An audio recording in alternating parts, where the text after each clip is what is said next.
मंडळी, मी आत्ता जातोय श्री संत एकनाथ महाराज यांचं मंदिर सोडून जायकवाडी धरणाकडं. का जातोय? आंघोळ करण्यासाठी. का मला घाटावरती आंघोळ करता येत नव्हती का? येत होती, पण माझ्या अंगात मस्ती.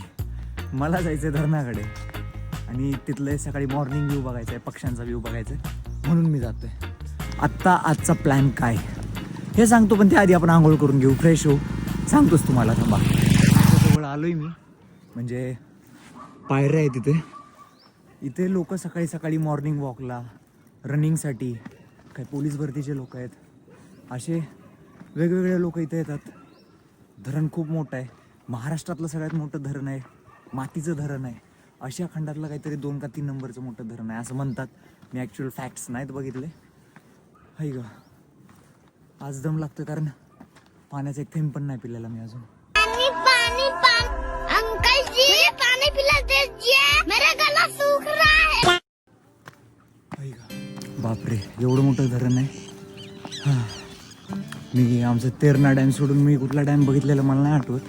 नद्या वगैरे बघितल्यात मी, जसं जसं फिरतोय भारत तसं तसं बघितलं आहे. कृष्णा नदी बघितली आहे, नर्मदा नदी बघितली आहे, त्यानंतर शिप्रा नदी बघितली आहे, आणखीन कटकला महानदी बघितली आहे, भरपूर नद्या बघितल्यात. डॅम पहिल्यांदाच बघतो. डॅमवरती आल्यावर मी लोकांची गर्दी वाढायच्या आधीच पटकन आंघोळ करून घेतली. आंघोळीचा व्हिडिओ मी नाही टाकला याच्यात.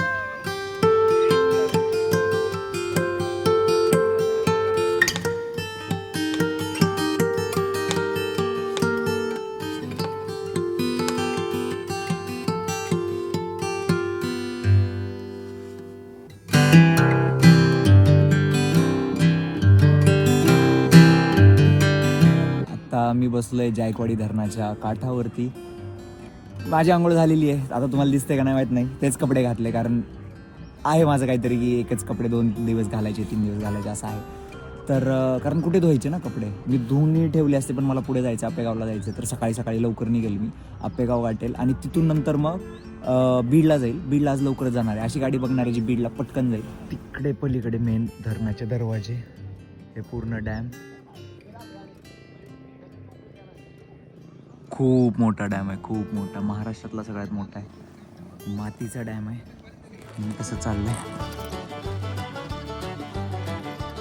प्रॉपर वेलकम तर झालाच पाहिजे, म्हणूनच welcome to day 12 of travelling Marathwada for free.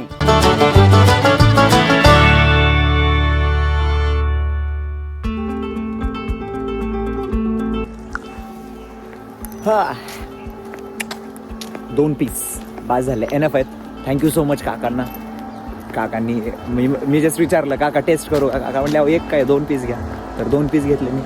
आता मी निघतोय गावामध्ये, नाथ महाराजांच्या घराकडे. वाडा आहे का घर आहे? तर घराकडे जाईन आणि मग तिथून जर जवळ काही असेल आणखी एक स्पॉट. इथं भरपूर स्पॉट आहेत बरं, भरपूर. शिवाजी महाराजांची चोर वाट इथेच आहे, म्हणजे ज्या वाटेतून ते ये जा करायचे, भुयारी मार्ग म्हणायचे. तर तो सुद्धा इथेच आहे. आली बघा, सहलीचं नाव काढलं आणि सहल आली.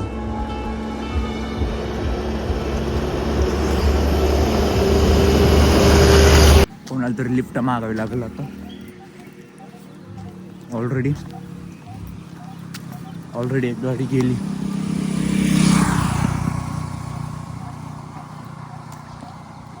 छोटे जाणं नसं होते, छान होते. पण बरं, टाईम अपडेट. टाईम काय झालाय? 7:30 वाजलेत. बघत मी 4:30 वाजता उठले. नाही 4:30 नाही, सॉरी 5, 5:15च्या दरम्यान उठले. तेव्हापासून जायकवाडीला आलो. म्हणजे लगभग 2-2.5 तास गेले माझे. आता इथून पुढे जायचं आहे. तिकडेही जातील तेवढाच वेळ जाईल, 1 तास तरी जाईल मला चालत जर गेलो तर. पण जर लिफ्ट भेटली तर देवाची कृपा. हा,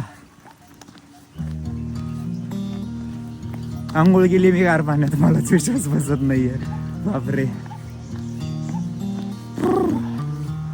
बेकार. पण फ्रेश वाटायलंय मला. मी आजारी पडू नये, प्लीज. मी आजारी पडू नये, एवढंच माझी इच्छा आहे.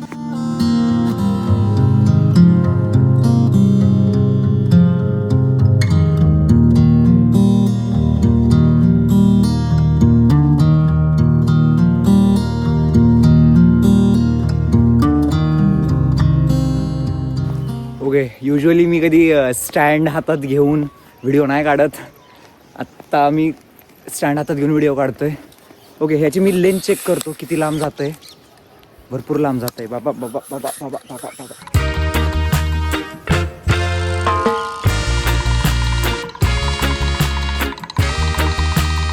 असंच टाइमपास करत करत मी निघालो होतो. तितक्यात एका दादाने मला लिफ्ट दिली. फुल गप्पा मारत आम्ही पोहोचलो पैठणमध्ये. पैठणमध्ये गेल्यावर त्या दादाने मला नाश्ता करण्यासाठी आग्रह केला. त्याच्या आग्रहापुढे मला नाही म्हणताच आलं नाही. मी लिफ्ट मागितली या दादाने लिफ्ट दिली. धन्यवाद दादा.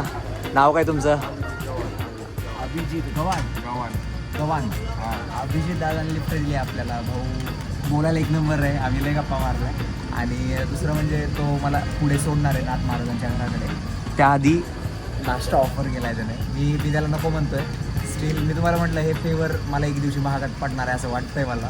काय देवाची कृपा म्हणायची. पण ठीक आहे. इकडे आलो मी यांच्या स्टॉलवरती. अरे हाय हॅलो करा. सकाळ सकाळी हसायचं जरा आपलं पण गेले. काय श्री गणेश. काय पत्ता काय बस स्टँड समोर पोटे मामाचा चहा आहे त्याच्या ऑपोजिट साईडला यांचं स्टॉल आहे. अभिजित भाऊ सोबत नाश्ता केला आणि मग नंतर गेलो श्री संत एकनाथ महाराज यांच्या घराकडे. या घरामध्ये प्रवेश करताच आपल्याला या घराची भव्यता लक्षात येऊन जाते. पूर्णपणे दगडी व लाकडी बांधकाम असलेल्या या घराची खासियत म्हणजे इथला प्रसिद्ध रांजण. या रांजणाबद्दल गोष्ट आपण लहानपणापासून ऐकलीच असेल. तसंच इथं खांब सुद्धा आहेत. पुराण खांब आणि उद्धव खांब हे 2 खांब आहेत. हे पूर्ण परिसर आहे. हा जो आहे तो एकनाथ महाराजांचं घर होतं इथे.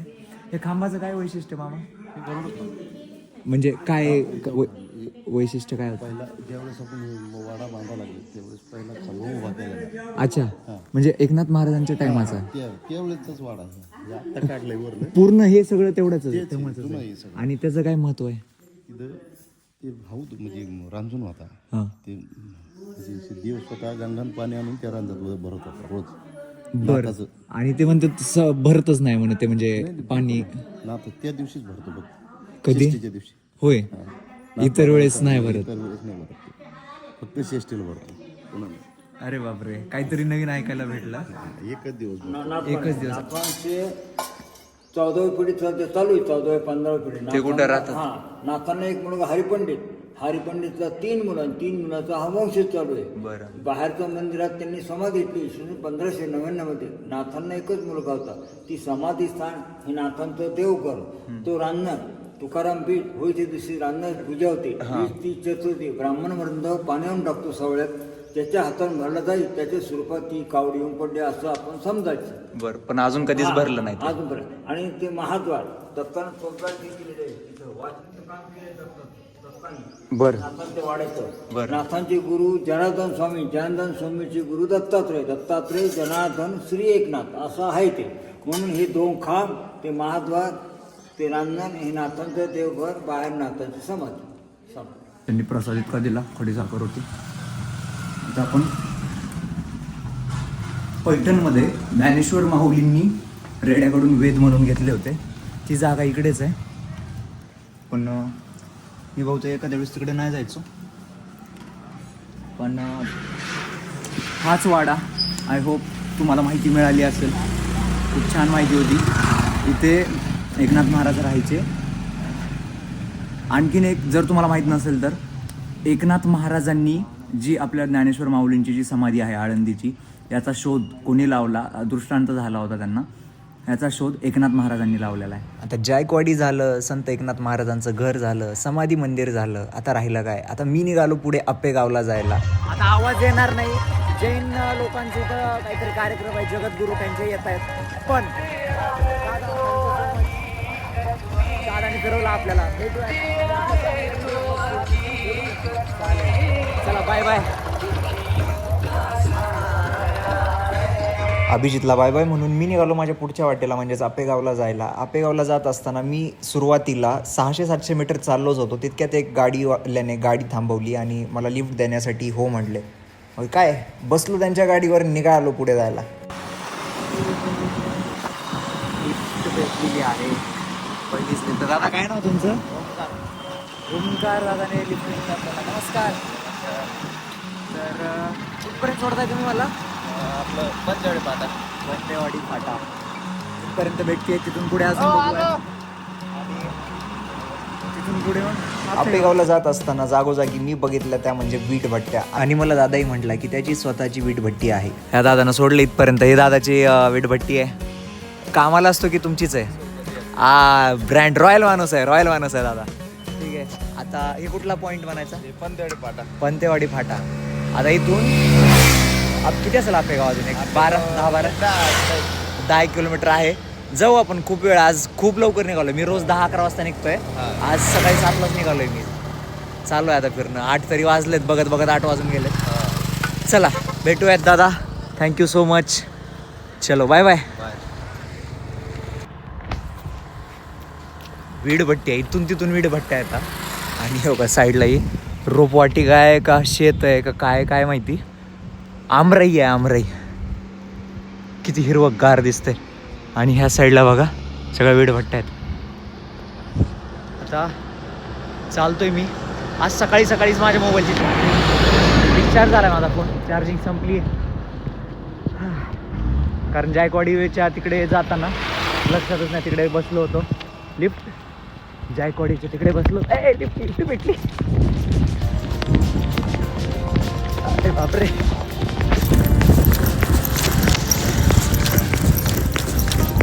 कुठं चालले दादा? हा मी आपेगावकडे. तुम्ही जिथपर्यंत जाता तिथपर्यंत सोडा. तर मोठा गेम झाला. मी दादांना म्हटलं होतं की तुम्ही जिथपर्यंत जाता तिथपर्यंत सोडा, पण आम्ही गप्पा मारण्याच्या नादात आपेगाव कधी ओलांडलं हे सुद्धा आम्हाला लक्षात नाही ना. त्यांनी मला सांगितलं ना मी त्यांना विचारलं. झालं मग आपेगाव पास करून मी आपेगावच्या पुढे आलो. मी ज्या रोडने बीडला जायला निघालो होतो तो रोड एकतर नॅशनल हायवे पण नव्हता आणि स्टेट हायवे पण नव्हता. तो गावातला रोड होता. इतक्या खराब रोडवरून मी फक्त सिरीजमध्येच काय तर माझ्या पूर्ण उभ्या आयुष्यात सुद्धा असल्या रोडवर प्रवास नसेल केला. असं वाटायला होतं लिफ्ट काच मागितली, या रोडने काच आलो मी. आंबट टाकली या गावापर्यंत दादाने लिफ्ट दिली आहे. Thank you so much. भेटूयात कधीतरी. व्हिडिओ बघा आपला नक्की. चला आता अजून एक 2 व्हीलर पकडू आणि अजून लिफ्ट मागत पुढे जाऊयात. आता तुम्हाला सीन सांगतो काय झालं आहे. हे आंबट टाकळी हे जे गाव आहे हे आपेगावच्या पुढं आहे. आपेगावला माऊलींच्या जन्मस्थळी जायला मला योग आला नाही. त्यासाठी सॉरी. एक मलाच कसं तरी वाटलं. पण काय करणार आता. एवढं गाव ओलांडतो. रस्ता बघा कसला आहे. मी असल्या खराब रस्त्यावरून जात असताना एक शाळकरी मित्र मला भेटला. रुद्रा कितवीला आहे? 9वीला आहे. आईला मला वाटलं तू कॉलेजला असशील माहिती आहे का. एकटाच बाकीचे मित्र कंपनी किती शाळा का इंग्लिश मिडियम दिसते. बरं अरे रस्त्याची काय अवस्था आहे. हाड खेळी झाली माझी. चांगला रस्ता फोडीला तुम्हाला सांगतो. नुसतं गाड्या आता नवी गाडी घेतली. गाडी सोडा तुमची हालत. सर अंग दुखत आहे राव. काय सांगा तुम्हाला. पैठणला जायचं म्हणलं जीवार येतंय. बघा म्हटलं का नाही लय वाट लागली. अंग दुखायला लागलंय. मी काय म्हणलं होतं सगळ्या गाड्या झाल्या. विमान हेलिकॉप्टर लिफ्ट मागितली सगळे. विमान हेलिकॉप्टर आणि JCB वगैरे असं राहिले. JCBची सुद्धा लिफ्ट भेटली आहे दादाकडे.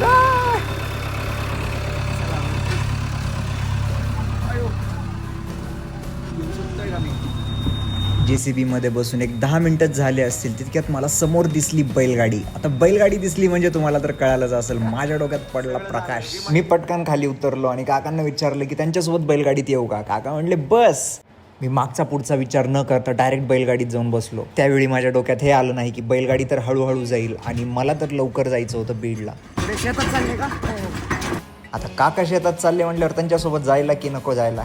जायलाच पाहिजे. तर म्हणून मी काकांना विचारला प्रश्न.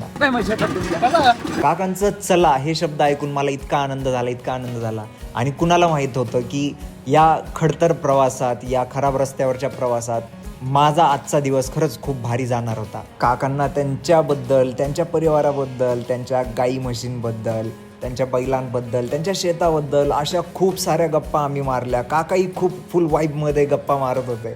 विक्रम वाकडे वाकडे. आणि गाव कुठलं आहे? टाकळी अंबड. पैठण तालुका. आता मी चाललोय काकांच्या शेतात. आता हा ट्रिपचा भाग आहे का नाहीये. मे बी आहे काय सांगू का हे काय जाळ लावलाय का धुका येतं? पाचट पेटी अच्छा पाचाळ ऊसाचं ना. हां हां.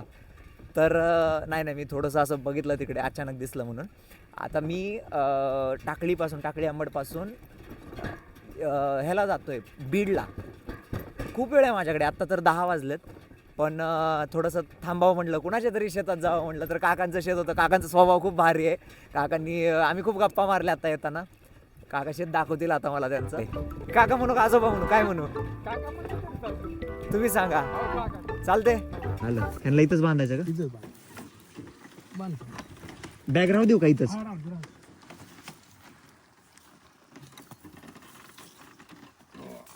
उतरू का? मग थांब आता.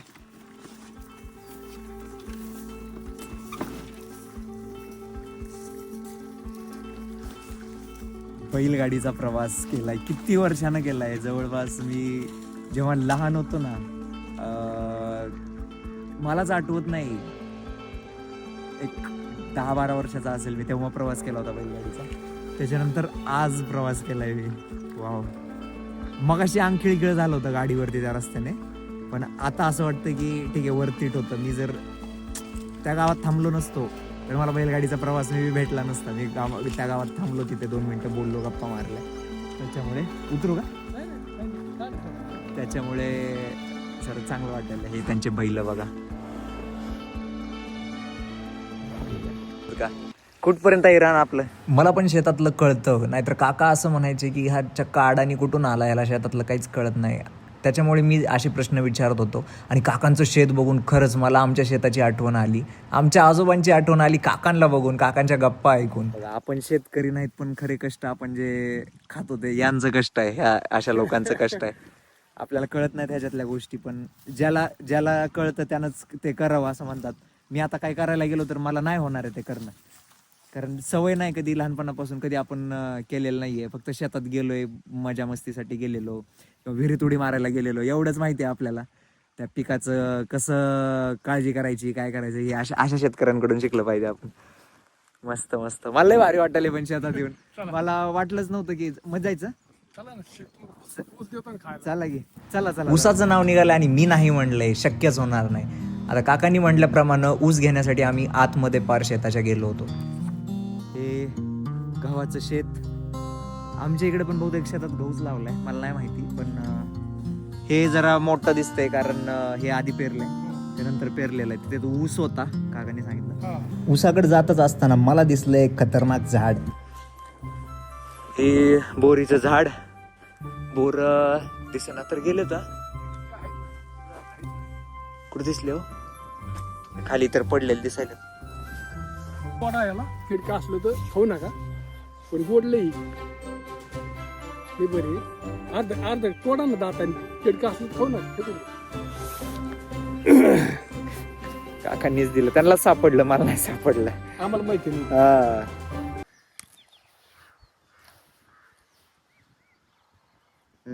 हाय.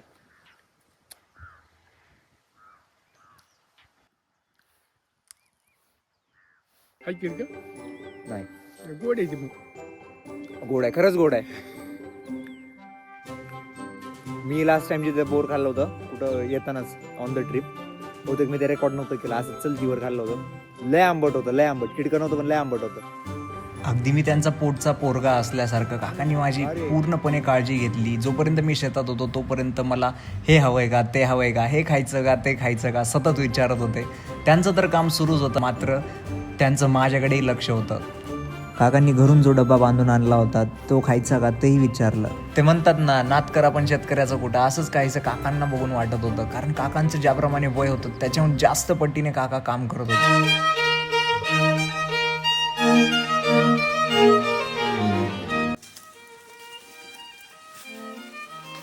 मोहरी साईडला, मोहरी आधी, मोहरी कसं काय म्हणजे टाकलेली आहे का? हा, लगेच येऊन जाते ती. काकांना जसं कळालं की मला ऊस खूप आवडतो, तर काकांनी ऊस एक काढून दिला.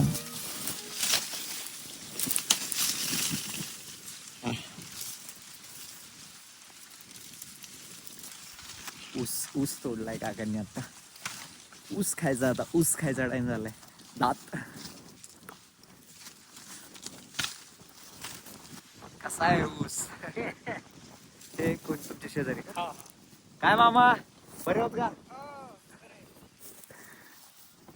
आहे का गोड असन ऊस? हो लय गोडी.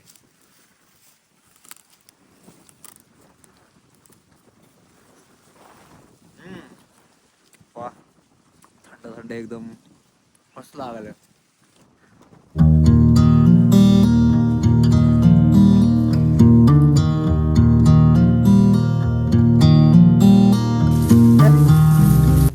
तर मजा आली मला. काकांना छान वाटलं असाला बोलून. कसं वाटलं काका? छान छान. छान वाटलं. आता काही दिवसांनी तुम्ही YouTube वर याल. बरं बरं बरं. छोटासाच आहे मी, लय काही मोठा नाही, पण मजा आली मला तुमच्या सोबत इथं शेतात येऊन शेत बघून तुमचं. नेक्स्ट टाइम असं गाडी घेऊन येतो स्पेशल. तुमचा रोड व्हायला पाहिजे फक्त लवकर, नाही का? आता 5-6 महिन्यात होईल आमचा. 5-6 महिने आपण लय वेळ लावायले रोडला. हा, नाही लय 5-6 महिने झाले त्याला उकळून. बघा एवढं नसून लागते. कसा उकरलाय काय माहिती, टप्प्याटप्प्यानं करायचा तिला सोडून आणि ती अखंडच उकरून ठेवलंय. मी एक दिवस गार्डन पडलो ना, अबा काय लागले पायाला, अरे बोटाला लागले. बापरे, हे आत्ताच पडलेलं दिसते. हा 8 दिवस झाले. बापरे, म्हणजे तरी हे शेतात हो दुसऱ्या मी त्या दिवशी लागलं, त्या दिवशी शेतात यायला लागलं. म्हणजे रात्री आलतो मी. त्याला काही लावलाव का नाही मग गोळ्या औषधं काही? शेतात आता मला बघत बघत 2 तास झाले होते. ऊस खाल्ला, बोरं खाल्ली, काकांसोबत गप्पा गोष्टी केल्या, मजा केली आणि आता मला जायची वेळ आली होती. पण माझं मन ऐकायला तयार नव्हतं. माझं मन म्हणत होतं की नको जाऊ, अजून थोडा वेळ थांब, अजून थोडा वेळ बैलगाडीमध्ये बस, अजून थोडा वेळ शेताचा अनुभव घे. हो का, ह्या बैलगाडीमध्ये आलो होतो मी. हे त्यांचे बैल 1, 2, ही गाय आणि हे आपले काका. तर आता काकांना राम राम म्हणून जाऊयात आता पुढच्या वाटेला. गाठायचंय, बीड गाठायचंय आपल्याला. इथेच टाइम घालवला तर 12 वाजायले जवळपास. 5 तास शिल्लक आहेत आणि बीड इथून आहे 63 किलोमीटर. जावं लागेल आपल्याला. चला येतो काका, राम राम. चला येतो, बाय बाय. कधी आले तर या. हो नक्की येतो. व्हिडिओ पोस्ट करताना माझ्या मनात कायम राहील की मी काकांचा नंबर घेऊ शकलो ना, माझा नंबर त्यांना देऊ शकलो. काकांना मी व्हिडिओ टाकला आहे हे कसं सांगायचं आता मलाच माहिती. आम्ही कधी भेटू की नाही मला माहिती नाही, पण एक मात्र नक्की सांगतो, या पूर्ण सिरीजमध्ये या शेतात घातलेले 2 तास माझे खरंच खूप आवडीचे होते. ऊस भेटला, थोडासा ऊस घेतला मी, बाकीचा पण घेतला होता, पण नंतर म्हणलं ते तोंड सोललं जात आहे ना, म्हणलं ऊस खात खात आधीच एवढं बॅगचं ऊस आहे, अजून किती ऊस घेऊ, मग त्याच्यामुळं एवढाच ऊस घेतला. आता परत हे मी लय खेड्यामध्ये, एकदम खेडेगावात आहे मी. इथून लिफ्ट भेटणं लय मुश्किल आहे, पण असो लिफ्ट तर भेटतीये, कोण ना कोणी लिफ्ट देतच म्हणा. लिफ्ट भेटली आहे ट्रकमध्ये. रोड चांगला झालाय, खराब होता रोड, थोडा आहे आता इथून चांगला आहे. आता पुढे चांगलाच आहे वाटतं रोड, का खराब आहे अजून? अजून खराबच आहे का? बाबा येताना हाड खिळखिळे झाले माझे, येताना लय अवघड आहे. हे गाव टू गाव कसा रोड आहे ना तसा रोड आहे, गावातला रोड आहे. बघू कधी होईल तेव्हा होईल रोड. मला मजा आली. मी शेतातून निघालो आणि मुख्य वाटेला लागलो. तितक्यात मला एका ट्रकवाल्या काकांनी लिफ्ट दिली. ते म्हणले की ते गेवराईपर्यंत चाललेत. संभाजीनगर नंतर 3 दिवसानंतर, 3 नाही 2 दिवसानंतर हायवे पकडलाय आणि हा हायवे डायरेक्ट जातो धाराशिवमध्ये. हा आपला हायवे. आता इथून पुढे असं वाटतं की चला आपल्या गावात आपण चाललोय. तर हा NH52 आहे, नॅशनल हायवे 52, जो आधी 211 होता तो आता NH52 आहे. हाच हायवे हा जातो, हा येतोय संभाजीनगरवरून. संभाजीनगर, बीड, मांजरसुंबा, भूम, धाराशिव, तुळजापूर, सोलापूर, धुळे सोलापूर हायवे आहे. आता आपल्याला जायचं आहे बीडला, बीडवरून आपल्या जवळ आहे. काकांनी मला गेवराईपर्यंत सोडलं. गेवराईपासून मी पुढे निघालो बीडच्या दिशेला. बीडमध्ये माझा अनुभव चांगला होता की वाईट होता हे आता बीडमध्ये गेल्यावरच कळणार होतं. त्यामुळे पुढचा व्हिडिओ नक्की बघा आणि हा व्हिडिओ आवडला असेल तर एकदा नक्की शेअर करा.